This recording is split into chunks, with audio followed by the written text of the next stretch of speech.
Hi, small change of pace today. Instead of answering a question about one of my short form courses, I've dusted off an older question about an ebook I wrote several years ago called Affirmations for Freelancers, which was, well, it was all about the importance of using positive affirmations when you're a freelancer. Anyway, I got this question from a fellow called Richard. Nick, you don't strike me as a woo-woo kind of person, so when you wrote a book about positive affirmations, I couldn't help wondering if you really believed everything you wrote. Did you? Do you? Well, cheeky question, and I kind of like it. I think writers should be kind of called out and challenged to make sure that we do believe in what we write. And yes, Richard, I do believe in positive affirmations, but you're also kind of right in the sense is that I do have a fairly highly developed inner cynic, and I wasn't kind of drawn to it naturally. I kind of got there. Well, let me explain how I got there.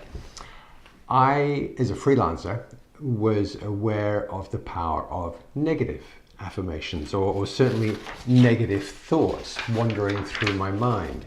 And I think any freelancer can relate to this. The kind of feelings of, oh, I'm not good enough, or oh, the competition is getting too fierce, or oh, clients are not going to want to pay me what I think I deserve. And these thoughts, these negative thoughts, they're not things we deliberately invite into our heads. They just kind of wander in uninvited and kind of set up shop in our minds, and they drag us down. So anyway, I got to thinking, I thought, hey, if negative thoughts, if negative affirmations, as it were, are so powerful, then perhaps there is something to positive affirmations. If the negative side is true, then why not the positive side? So I did what I often do, which is I kind of immersed myself in the topic, and I discovered a whole bunch of fascinating people in the field of positive psychology. Excuse me while I read their names because I can never remember. People like Martin Seligman, Daniel Kahneman, Daniel Gilbert, Sean Aker, and others. And I read a ton of books on the subject, and I got to understand it much better.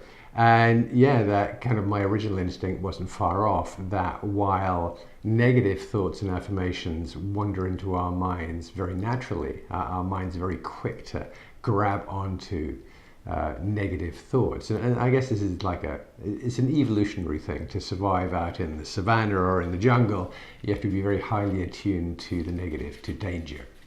The positive side, not so much. So yes, if you want to start every day as a freelancer and live every month, every week, every year as a freelancer with a positive mindset, you actually have to be much more deliberate in terms of positive affirmations. The negative stuff comes into your mind without any hard work on your part.